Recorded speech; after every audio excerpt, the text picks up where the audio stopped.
Good morning, students. Today we'll discuss about the chapter number 3, that is money and credit. Okay. So in money and credit, basically we'll be discussing about money and credit. Actually what money is and what is credit. Okay. दो terms को ही हम यहाँ पे define करेंगे and basically ये दो ही चीज़ों के बारे में एक्सप्लेन करेंगे पूरे चैप्टर में, इनसे related terms and topics. Okay. So let's start. What is money? सबसे पहला क्वेश्चन आता है मनी है क्या. जब हम चैप्टर पढ़ रहे हैं money and credit, so money है क्या, क्या चीज़ या किस चीज़ को हम मनी कहते हैं, और which thing is considered or what is considered as money. ठीक है.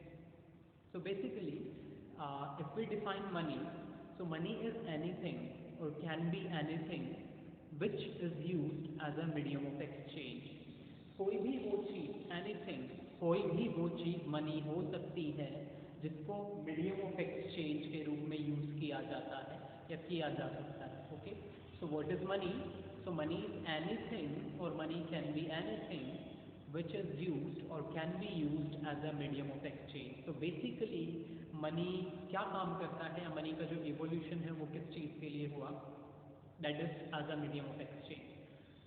मनी से पहले हमारे पास कोई स्टैंडर्ड मीडियम ऑफ एक्सचेंज नहीं हुआ करता था. जो भी लेन देन होता था वो गुड्स की फॉर्म में होता था और कोई एक स्टैंडर्ड या स्टेबल मीडियम नहीं था.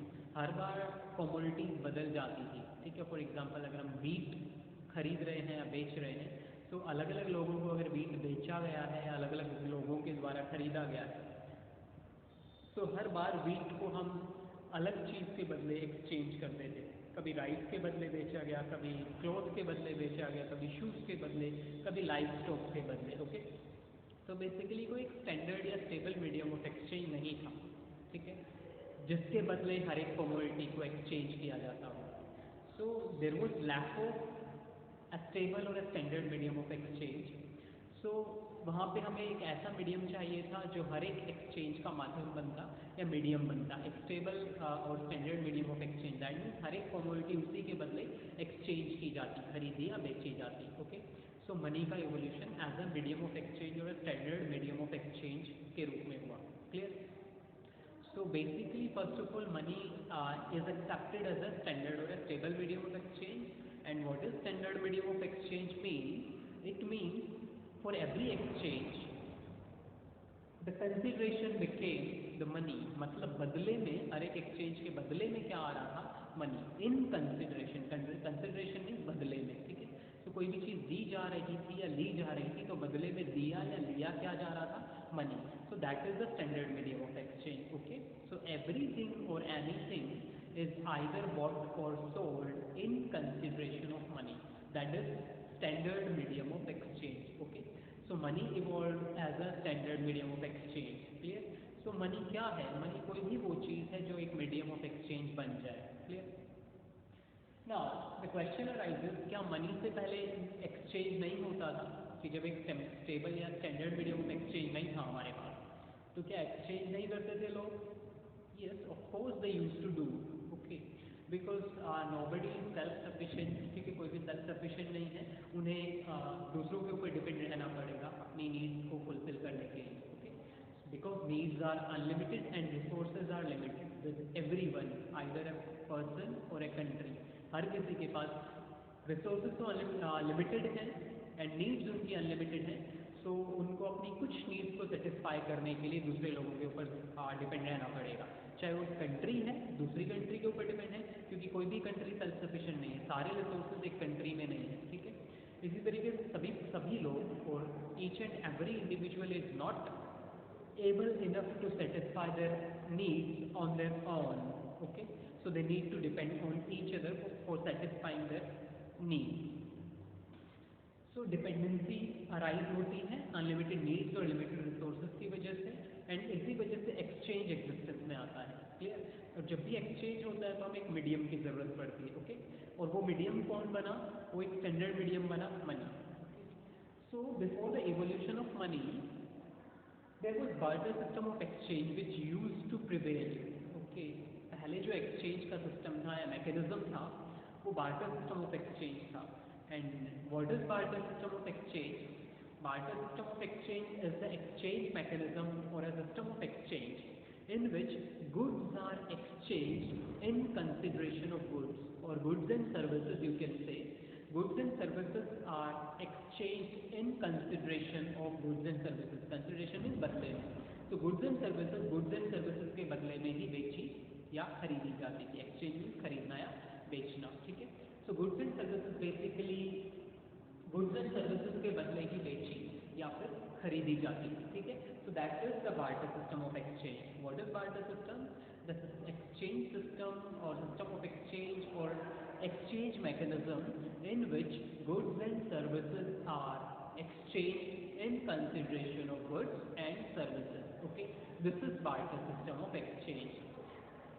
तो बार्टर सिस्टम ऑफ एक्सचेंज की जो मार्केट थी जहाँ पे गुड्स एंड सर्विसेज एक्सचेंज होती थी, ठीक है, खरीदी या बेची जाती थी, ठीक है, उस मार्केट को हम कहते थे सीसी मार्केट या CC market economy. Here both the Cs stand for commodity. यहाँ पे जो दोनों सीज हैं they stand for commodity. That means commodity market और कमोडिटी मार्केट इकोनॉमी. बिकॉज हर एक कमोडिटी हर दूसरी कमोडिटी के साथ एक्सचेंज होती थी. चावल को गेहूं के बदले या शुगर के बदले या एनी अदर कमोडिटी के बदले बेचा या खरीदा जाता था. ठीक है. So that was the market which used to prevail in times of barter system of exchange, that is known as CC market. Okay, commodity market हम उसको कहते थे. Okay. अब प्रॉब्लम थी कि बार्टर सिस्टम ऑफ एक्सचेंज की कुछ drawbacks थी, कुछ डिसएडवांटेजेस थी, कुछ प्रॉब्लम्स थी इस मैकेनिज्म में. ठीक है. जिस वजह से हमें मनी की ज़रूरत पड़ी या मनी को इवॉल्व करने की ज़रूरत पड़ी. ठीक है. वो क्या था? एक तो सबसे बड़ी ड्रॉबैक की एक स्टैंडर्ड मीडियम ऑफ एक्सचेंज नहीं था बार्टर सिस्टम में. हर बार मीडियम बदल जाता था. अगर मैं चावल 10 लोगों को दस अलग अलग लोगों को बेच रहा हूँ, तो every person will be giving a different commodity to me in consideration of the right. Okay. So 10 अलग अलग लोगों को अगर मैं चावल बेच रहा हूँ तो हर कोई मुझे अलग अलग कमोडिटी ही ला के दे रहा होगा उन चावल के बदले जो वो मुझसे खरीद रहा है. Okay. So in this case the medium of exchange used to change in every exchange. ठीक है. हर एक्सचेंज के साथ मीडियम ऑफ एक्सचेंज बदल जाता था, स्टेबल नहीं रहता था, स्टैंडर्ड नहीं रहता था. ठीक है. उसके अलावा हम कुछ सर्टेन ड्रॉबैक्स डिस्कस करते हैं बार्टर सिस्टम ऑफ एक्सचेंज की.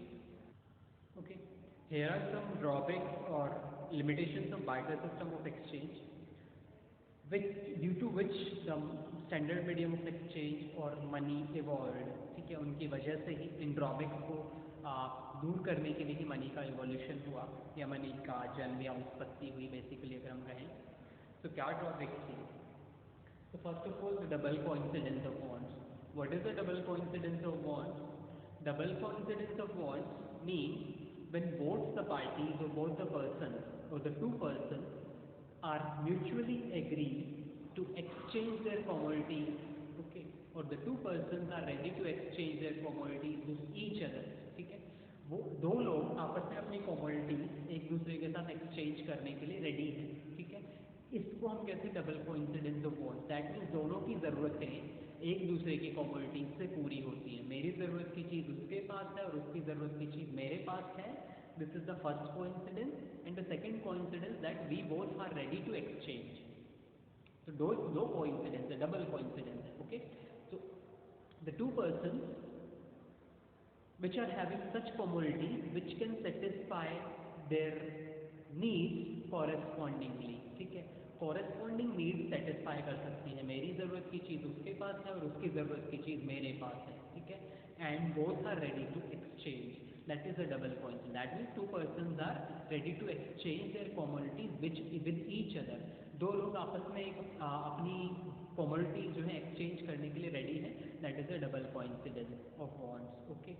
तो ये एक बहुत बड़ा एक रेयर कंडीशन था, ऐसे लोगों को ढूंढना, ऐसे लोगों का मिलना जिसके पास हमारी ज़रूरत की चीज़ मिले और वो उसे हमें देने के लिए भी रेडी हो जाए उस चीज़ के बदले जो हम उसे देना चाहते हैं. ठीक है. तो ऐसा पर्सन मिलना जिसके पास मेरी ज़रूरत की चीज़ मिले और वो मुझे वो चीज़ देने के लिए भी रेडी हो उस चीज़ के बदले जो मैं उसे देना चाहता हूँ. सपोज मुझे वीट चाहिए, तो ऐसा पर्सन मिलना जिसके पास वीट सरप्लस में है और अगर मिल भी जाए तो वो मुझे राइस के बदले, जो मैं उसे राइस देने वाला हूँ, तो वो मुझे राइस के बदले वीट देने के लिए रेडी हो, ठीक है। So that is a double coincidence of what. एक बहुत रेयर कंडीशन थी, बहुत टाइम कंज्यूमिंग थी और एफर्ट बहुत ज़्यादा लगते थे ऐसे लोगों को ढूंढना, ठीक है। तो एक बहुत बड़ी ड्रॉबैक थी double coincidence of what. Next drawback था difficulty in storage of wealth. जो हमारा वेल्थ या धन संपत्ति होती थी पुराने टाइम में, आज बार्टर सिस्टम ऑफ एक्सचेंज के टाइम में, that use to be in the form of goods और कमोडिटीज, ठीक है। वो कमोडिटीज या गुड्स की फॉर्म में ही होती थी। फॉर एग्जाम्पल लाइफ स्टॉक, ठीक है, गाय भैंस गधे घोड़े, ठीक है, ये हमारे क्या हो जाते थे, वेल्थ। जिसके पास ज़्यादा है, गाय ज़्यादा है, ठीक है, या घोड़े ज़्यादा है, तो वो उसका क्या कहा जाता था, वेल्थ, वो उसका लाइफ स्टॉक है, ठीक है। इसी तरीके से जो ग्रेन्स थे, the one who are producing grain, उनका जो वेल्थ था, धन संपत्ति थी, वो उनकी ग्रेन की फॉर्म में होती थी, ठीक है, अनाज की फॉर्म में, क्लियर। लेकिन उसको स्टोर करने के लिए उनको एक्स्ट्रा एफर्ट्स करने पड़ते थे, ओके, बहुत ज़्यादा उनकी केयर करनी पड़ती थी। जो उनका सरप्लस होता था, चाहे वो ग्रेन की फॉर्म में होता था, चाहे वो लाइफ स्टॉक की फॉर्म में होता था, उनको एक्स्ट्रा एफर्ट, उनको स्टोर करने के लिए, उनकी मेंटेनेंस के लिए एक्स्ट्रा एफर्ट्स करने पड़ते थे, ठीक है। So there was a difficulty in storage of wealth, ठीक है। जो वेल्थ था वो स्टोर करना थोड़ा डिफिकल्ट था, एक्स्ट्रा एफर्ट्स उनको करने पड़ते थे। लेकिन आज के टाइम पे हमारा जो वेल्थ है वो मनी की फॉर्म में है, एंड उसको हम इजीली स्टोर कर सकते हैं, बैंक में डिपॉजिट कर दिया, and we can get it multiplied in return, और बदले में हमें वो मल्टीप्लाई होकर मिलता है, ठीक है। सो हमें कोई एक्स्ट्रा एफर्ट्स उसके लिए नहीं, या उसकी केयर या मेंटेनेंस के लिए नहीं करने पड़े, ठीक है। सो उस टाइम पे डिफिकल्टी थी स्टोर करना वेल्थ को, क्योंकि वो वेल्थ कमोडिटीज़ की फॉर्म में था। लेकिन आज के टाइम में वो वेल्थ मनी की फॉर्म में है, so it is quite easy to store that wealth, okay. Second, next one is difficulty in value measurement. Barter system of exchange के टाइम पे जो हमारी कमोडिटीज थी, उनका जो वैल्यू मेजरमेंट था, दैट मीन्स उनकी जो वैल्यू हम मेजर करते थे, किसकी फॉर्म में करते थे, कमोडिटी की फॉर्म में, because at that time commodity market use to prevail, okay, और was in practice, okay. Commodity market की थी, ठीक है, मतलब कमोडिटीज़ को कमोडिटी के बदले में ही, या कमोडिटीज़ के बदले में ही खरीदा और बेचा जाता था। तो एक कमोडिटी की जो वैल्यू थी वो हम दूसरी कमोडिटी की फॉर्म में मेजर करते थे। अगर मुझे गेहूँ बेचना है तो बदले में मुझे क्या मिल रहा है, ठीक है, वही मेरी गेहूँ की या मेरी कमोडिटी की वैल्यू हो जाती है। सपोज मैंने गेहूँ को चावल के बदले बेचा, तो मेरा जो बेचा गया गेहूँ है उसकी वैल्यू क्या है, जितना क्वांटिटी ऑफ चावल या राइस मुझे मिला है वो मेरे गेहूँ की या बेचे गए गेहूँ की या वीट की वैल्यू हो जाएगी, ओके। तो इस तरीके से मैंने अगर गेहूँ अलग अलग लोगों को बेचा है तो बदले में मुझे अलग अलग चीज़ें मिलेंगी। सो पर्टिकुलरली जो वीट है, जो कि एक कमोडिटी है जो अलग अलग लोगों को बेचा गया है और बदले में अलग अलग कमोडिटीज़ मिली है, तो वीट का जो वैल्यू था किस कमोडिटी की फॉर्म में हम मेजर करेंगे, राइस की फॉर्म में, शुगर की फॉर्म में, या फिर किसी अलग फॉर्म में, ठीक है। तो वहाँ पे एक वैल्यू मेजरमेंट का एक सिस्टम नहीं था कि किसी एक यूनिटरी मेथड, ठीक है, कि हर एक कमोडिटी की वैल्यू इसी यूनिट में मेजर की जाएगी। तो ऐसा कोई यूनिटरी मेथड नहीं था, ठीक है, इसलिए वैल्यू को मेजर करना डिफिकल्ट था कमोडिटीज़ के लिए। डिफिकल्टी इन कॉन्ट्रेक्चुअल पेमेंट्स और डेफर्ड पेमेंट्स, ठीक है। सो बेसिकली जो डेफर्ड पेमेंट्स और कॉन्ट्रेक्चुअल पेमेंट्स होती हैं, these are such payments which are to be completed in near future. Deferred payments और कॉन्ट्रेक्चुअल पेमेंट्स हैं जो फ्यूचर से रिलेटेड है, you can say which are to be completed in near future, जो इकट्ठी ना करके हम नियर फ्यूचर में कंप्लीट करेंगे उन्हें, यू कैन से फ्रैक्शंस में पे करते हैं, इंस्टॉलमेंट्स में पे करते हैं, ठीक है। तो उस केस में जब हम कमोडिटीज़ में पेमेंट करते थे, तो उस केस में हमारे लिए फ्रैक्शंस में पेमेंट करना या इंस्टॉलमेंट्स में पेमेंट करना थोड़ा डिफिकल्ट था। फॉर एग्जांपल हम किसी को लाइफ स्टॉक की फॉर्म में भी पे कर रहे होते थे, किसी को घोड़े दे रहे हैं, गाय दे रहे हैं, सो उनको फ्रैक्शनेट करना पॉसिबल नहीं था कि हम गाय का आधा हिस्सा इस महीने दे देंगे और आधा हिस्सा अगले महीने। लेकिन मनी में ऐसा पॉसिबल है कि 10% इस महीने, अगला 10% अगले महीने, इस तरीके से हम मंथली इंस्टॉलमेंट्स में पे कर सकते हैं, फ्रैक्शन से डिवीजन हो सकता है पेमेंट का। लेकिन बार्टर सिस्टम ऑफ एक्सचेंज में ऐसा पॉसिबल नहीं था, ठीक है, डिफिकल्ट था कुछ केसेस में, सभी में तो नहीं। ग्रेन्स को तो फ्रैक्शन या डिवीजन किया जा सकता है, लेकिन लाइफ स्टॉक में अगर हम पे कर रहे हैं तो उस केस में डिवीजन नहीं हो सकता है किसी लाइफ स्टॉक का या किसी एनिमल का, ओके। तो उस केस में डिफिकल्ट था डेफर्ड पेमेंट, फ्यूचर में जो पेमेंट कंप्लीट करनी, मतलब एक बार ना करके नियर फ्यूचर में कंप्लीट करेंगे, उसे हम यू कैन से फ्रैक्शंस में डिवाइड कर देते हैं, डिवीजन नहीं हो सकता था इनका पेमेंट्स का, क्लियर। तो ये सारी जो ड्रॉबैक्स थी ये रिमूव कर दी हमारी मनी ने, ठीक है, जो मनी का एवोल्यूशन हुआ, तो ये सारी drawback, double coincidence of bond, storage of value measurement and जो कॉन्ट्रेक्चुअल पेमेंट, ये सारी जो ड्रॉबैक थी रिमूव कर दी मनी ने। मनी के एवोल्यूशन के बाद हमें ऐसी कोई प्रॉब्लम फेस नहीं करनी पड़ी। ओके, सो नेक्स्ट हम डिस्कस करते हैं कुछ जो हम स्टोरेज ऑफ वेल्थ है, ठीक है, कि आज के टाइम में हमारी जो वेल्थ है वो मनी की फॉर्म में है, तो उनको हम बैंक में डिपॉजिट कर देते हैं। So we will be discussing about the types of deposit, ठीक है, दो तरह की डिपॉजिट्स हम डिस्कस करेंगे।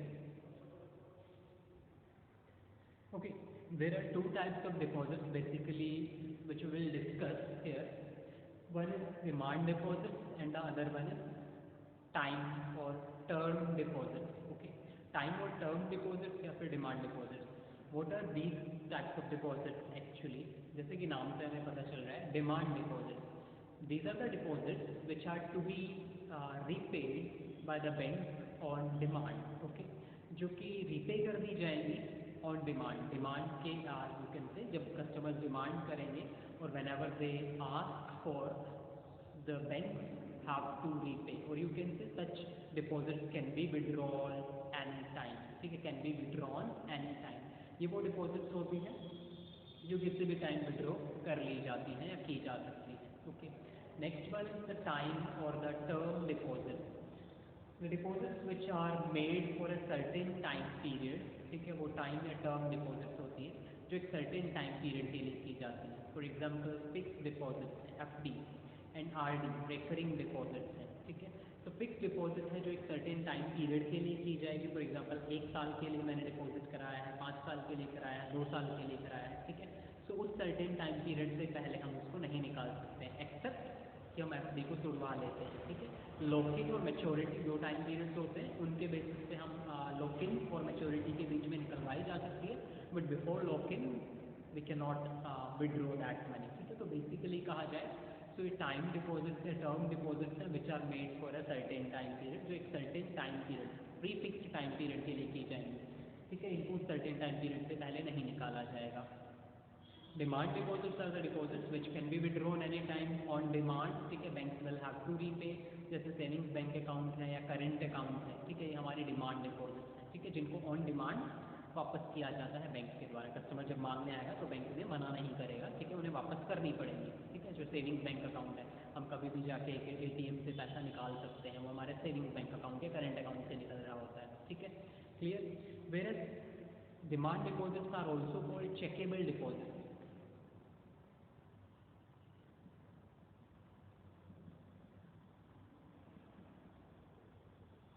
Okay, these are also called checkable deposits. Why so? Because checks can be issued against these deposits. In deposits के या इन accounts के अगेंस्ट जो है, इन अकाउंट्स के बेस पे या बिहाफ पे हम किसी को चेक इशू कर सकते हैं, चेक काट के दे सकते हैं। वेयर एफडी या टर्म डिपॉजिट्स के अगेंस्ट हम चेक नहीं। अगर हमें किसी को पे करना है सपोज 20,000 या 50,000 रुपये, तो हम क्या करेंगे, चेक काट के दे देंगे उसको, ठीक है। तो चेक का जो पैसा है, ठीक है, वो किस में से डिडक्ट होगा, इस डिमांड डिपॉजिट में से, सेविंग्स या फिर करेंट अकाउंट में से डिडक्ट होगा।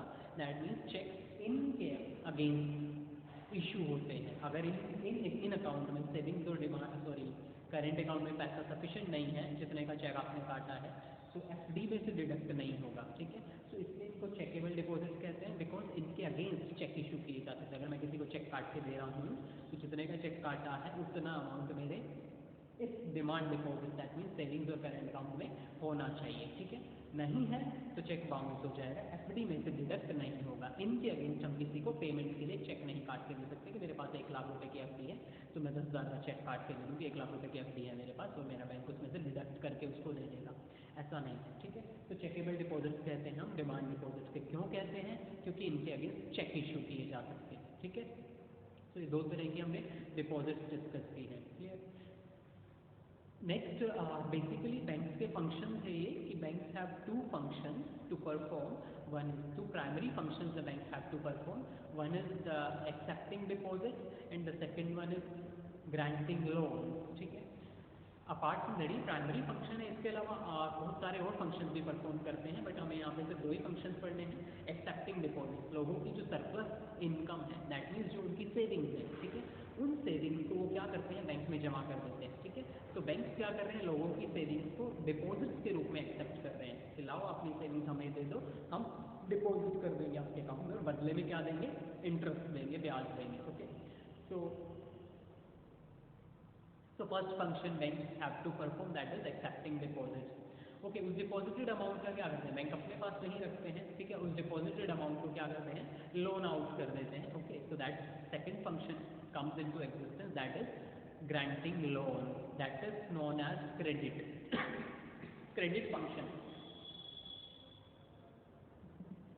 यहाँ पे उसको हम क्रेडिट फंक्शन के रूप में पढ़ेंगे कि क्रेडिट क्या होता है actually. Okay, so credit is an agreement, credit is an agreement, credit को हम एक एग्रीमेंट की फॉर्म में पढ़ते हैं। Credit is an agreement in which, ठीक है, दो पार्टीज हैं, क्योंकि एग्रीमेंट होने के लिए दो पार्टीज होनी जरूरी है, ठीक है। सो credit is an agreement in which one is, जिसको हम कह रहे हैं जो लोन दे रहे हैं, लेंडर, ठीक है। तो credit is an agreement in which the lender is granting or giving loan to the borrower or money to the borrower with the promise to get it back.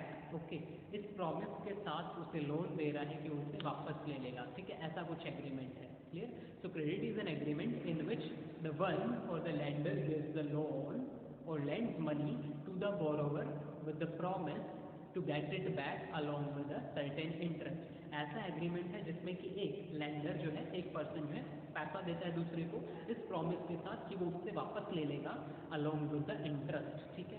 सो एक एग्रीमेंट हुआ दोनों के बीच में। अब एग्रीमेंट है तो उनकी कुछ टर्म्स एंड कंडीशंस भी होंगी कि सहमति, किस किस चीज़ पे सहमति हुई, ठीक है, clear. So it is an agreement in which the lender gives the loan to the borrower with the promise to get it back along with the interest, ठीक है। एक सर्टेन टाइम पीरियड के बाद उससे इंटरेस्ट के साथ उसे वापस ले लिया जाएगा, ठीक है।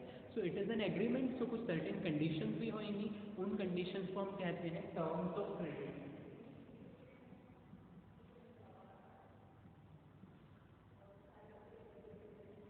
Okay, terms of credit. So terms of credit are the terms and conditions, वो टर्म्स एंड कंडीशंस हैं जिनके ऊपर लोन दिया गया है। Terms of credit are the terms and conditions on which both the parties to credit agree, ठीक है।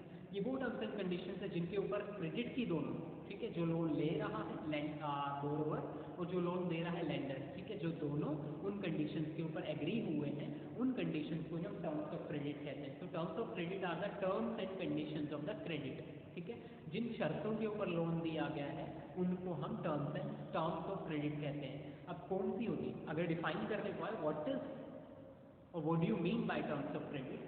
So terms of credit means the terms and conditions on which the credit is given by the lender to the borrower. Okay, these are the terms and conditions on which the credit or loan is given by the lender to the borrower. ठीक है, उन terms and conditions को हम terms of credit कहते हैं। अब होती कौन सी है terms of credit? फर्स्ट, सबसे पहले interest rate. Rate of interest कितना चार्ज करूंगा मैं, ठीक है, बीइंग अ लेंडर मैं उसको बताऊंगा कि इतने रेट ऑफ इंटरेस्ट पे मैं आपको लोन दे रहा हूँ, दैट मीन इतना इंटरेस्ट चार्ज करूंगा। तो सबसे पहले अगर दोनों रेडी हो जाएंगे, एग्री हो जाएंगे, मैंने कहा कि मैं 5% या 10% इंटरेस्ट चार्ज करूंगा, सामने वाला कहता है ठीक है जी मैं दे दूंगा, तो दोनों एग्री हो गए, तो दैट मीन एग्रीमेंट हुआ उन दोनों के बीच में, लोन दिया जाएगा या फिर लिया जाएगा। अगर एग्री नहीं होते हैं तो नहीं दिया जाएगा। सेकेंड वन है कोलेट्रल। कोलेट्रल क्या होता है? कोलेट्रल कोई भी वो एसेट होता है, कोई भी वो संपत्ति होती है जिसको गिरवी रखा जाता है, ठीक है, लोन के अगेंस्ट। जो हम लोन ले रहे हैं तो बदले में कोई गारंटी या सिक्योरिटी के रूप में हमको कोई एसेट रखना पड़ेगा, ठीक है, उसी एसेट को हम कोलेट्रल कहते हैं। तो collateral is an asset, collateral is an asset which is given as a guarantee or security against the loan by the borrower to the lender. Borrower के द्वारा लेंडर को एक गारंटी या सिक्योरिटी के रूप में कोई भी एसेट दिया गया, ठीक है, लोन के अगेंस्ट, लोन लेने के लिए। तो बोरोवर ने कहा कि ये लो जी प्रॉपर्टी के पेपर्स हैं मेरे पास, ये लो जी गोल्ड है, ज्वेलरी है मेरे पास, ठीक है, और मुझे इतना पैसा चाहिए, ठीक है। तो वो जो एसेट होगा, वो गोल्ड है या फिर वो जो प्रॉपर्टी है, वो क्या कही जाएगी? वो कोलेट्रल कही जाएगी, ठीक है। तो collateral is an asset which is given by the borrower to the lender as a guarantee or security against the loan. अब गारंटी और सिक्योरिटी क्यों कहा? कि कल को बोरोवर पैसा वापस ना कर पाए, ठीक है। तो लेंडर क्या करेगा, उस एसेट को बेच के रिकवरी कर लेगा, ठीक है, तो उसको नुकसान नहीं होगा। क्लियर। तो सेकंड, कोई कोलेट्रल जरूर प्रोवाइड करना पड़ेगा, ठीक है। तो सेकंड कंडीशन है कि आपको कोई कोलेट्रल भी देना पड़ेगा। नेक्स्ट कंडीशन है टाइम पीरियड, कितने टाइम के लिए लोन लिया गया है, ये स्पेसिफाई करना पड़ेगा कि 1 साल के लिए लोन लिया है, उधार लिया है, या 2 साल के लिए लिया गया है। तो time period has to be specified.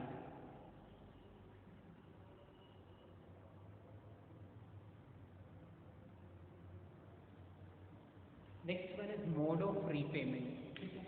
वापस कैसे किया जाएगा, इकट्ठा लमसम अमाउंट वापस करेगा बोरोवर या इंस्टॉलमेंट्स में, ठीक है। मैं आपका पैसा हर 6 महीने में इतना इतना करके दे दूंगा, इतनी इंस्टॉलमेंट 10 इंस्टॉलमेंट्स में आपका पैसा वापस कर दूंगा, या फिर 2 साल बाद इकट्ठा दे दूंगा, ठीक है। तो क्या रीपेमेंट कैसे करेगा, मोड ऑफ रीपेमेंट मीन्स वापस कैसे किया जाएगा, ठीक है।